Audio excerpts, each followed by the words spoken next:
எல்லாருக்கும் வணக்கங்க.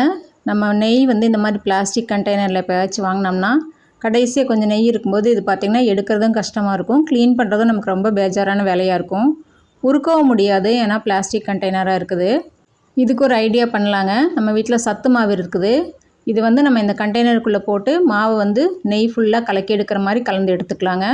சத்து மாவு வீட்டில் இல்லைன்னாலும் கூட பரவாயில்லைங்க, நீங்கள் கோதுமை மாவு போட்டு இந்த மாதிரி கலக்கி எடுத்துக்கலாங்க. அந்த கலக்கி எடுத்த மாவு வந்து நம்ம சப்பாத்தி செய்கிறதுக்கு யூஸ் பண்ணிக்கலாம். நெய் ஃபுல்லாக கலந்து வர வரைக்கும் நம்ம மாவு போட்டு க்ளீன் பண்ணி ஒரு பாத்திரத்தில் போட்டுக்கலாங்க. இப்போ இந்த கண்டெய்னரும் நெய் பிஸ்க் இல்லாமல் ஈஸியாக க்ளீன் பண்ணிடலாங்க. இதை வந்து நம்ம அடுப்பில் வச்சு சூடு பண்ணும்போது நெய் நல்லா உருகி வருங்க. உருகி வரும்போது மாவு புட்டு மாவு பதத்துக்கு நமக்கு வந்துடுங்க. நமக்கு உருண்டைகள் பிடிக்கிறதுக்கு ரொம்ப ஈஸியாக இருக்கும். அப்போ இதில் ஆல்ரெடி சக்கரை கலந்துருக்குதுங்க. இந்த உருண்டைகள் வந்து நம்ம வச்சு சாப்பிட்டுக்கலாம். இல்லை உடனடியாக சாப்பிட்ற மாதிரி இருந்ததுன்னா இதில் வந்து கொஞ்சமாக பால் கலக்கி நம்ம உருண்டை பிடிச்சிக்கலாங்க. பால் கலக்கிட்டோம்னா உடனடியாக சாப்பிடணும், இல்லைன்னா வந்து ஃப்ரிட்ஜில் வச்சுக்கணுங்க. இதில் பார்த்தீங்கன்னா குட்டி குட்டியாக இருக்கிற 3 உருண்டைகள் பார்த்திங்கன்னா வெறும் நெய் மட்டும் யூஸ் பண்ணி பிசைஞ்சதுங்க. பெரிய உருண்டைகள் பார்த்திங்கன்னா பால் யூஸ் பண்ணி பிசைஞ்சிருக்கிறேன்.